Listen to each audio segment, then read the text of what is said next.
प्रत्येक दरबार में कपाट खुलेंगे, अपरंपार भीड़ होगा जगदम्बा को दर्शन करने के लिए। अनेकों भगत आएंगे। यूं समझिए 9 देवियों का विश्रामालय है यहाँ कुछ लोग विश्राम करती हैं। 9 देवियां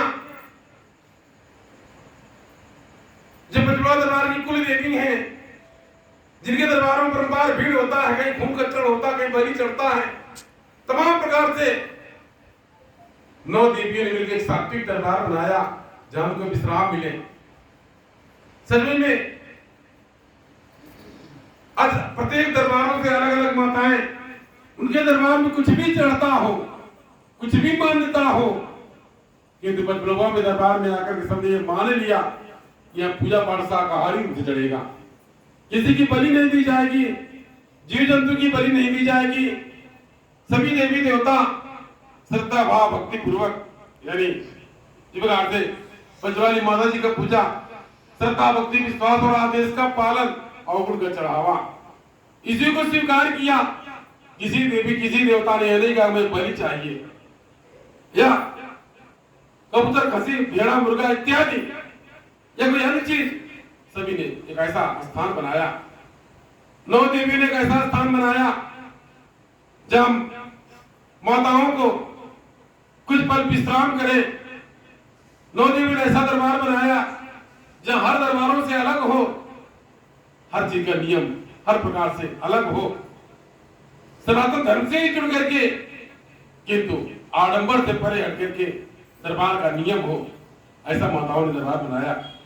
जिस प्रकार से यदि आप भक्तजन अपने घर परिवार में जंजाल में ऊब जाते हैं, झंझट से कुछ पल के लिए कहीं विश्राम लेने के लिए जाते हैं, कहीं घूमने पिकनिक पार्टी इत्यादि या किसी तीर्थ यात्रा पर जाते हैं, मन को शांति मिलता है।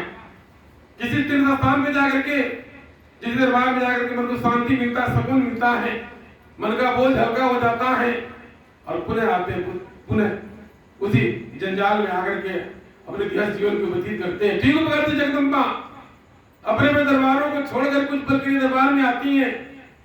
इसके उपरांत इस बजड़ा दरबार में विश्राम देती हैं और पुनः अपनी इच्छा के अनुसार से यानी अपने धाम को प्रस्थान करती हैं। इसका तात्पर्य यह नहीं कि माता जी चली गई, माता जी तो हर जगह है, आदि अनादि जुगादि, जो घर घर में आकाश पदार्थ पृथ्वी में व्याप्त है, सजीव निर्जीव हर जगह व्याप्त है। न जगदम्बा का आह्वान किया जा सकता, न विसर्जन किया जा सकता, न किसी मंत्र के माध्यम से बुलाया जा सकता, न जोड़ा जा सकता और उनको कहा जा सकता, न उनको भोग लगाया जा सकता, न उनको पूजा जा सकता, क्योंकि जगदम्बा महामाया तो सर्वज्ञ है।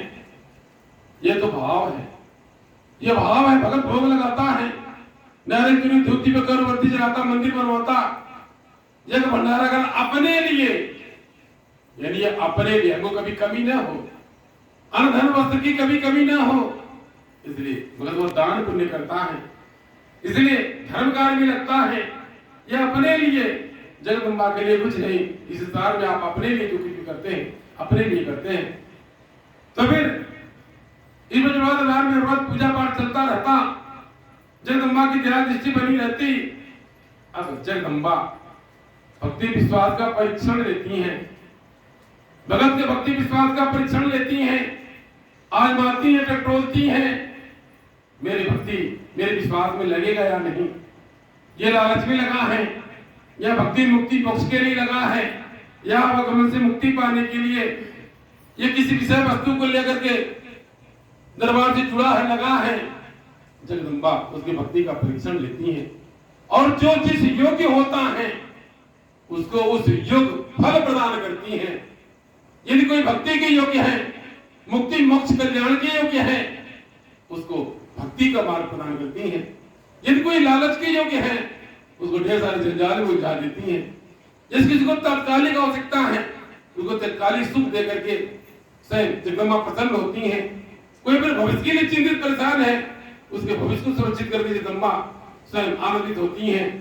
ये पचमढ़ी माता जी की रीति है, जगदम्बा की रीत है। जो जो जैसा मांगता, जो जिस रूप का मांगता, जिस विधि से मांगता, जगदम्बा उस विधि से उस भगत को प्रदान करके संभल जाया। आपके मांगने में कहीं त्रुटि न हो जाए, कोई गलती न कर बैठे।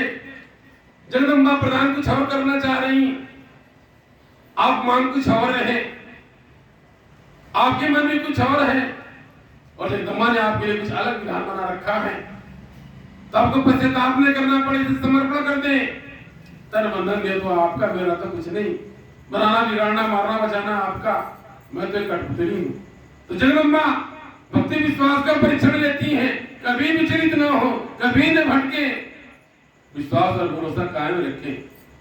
सबसे बड़ा धर्म जगदम्बा महामाया की भक्ति आराधना। अब जिस प्रकार से जगदम्बा ने शस्त्र प्रदान किया जन कल्याण का, मेरा और भैया जी के मानव सैनिक को शस्त्र प्रदान किया, पूजा आराधना विनती प्रार्थना, जब कोई विपत्ति आ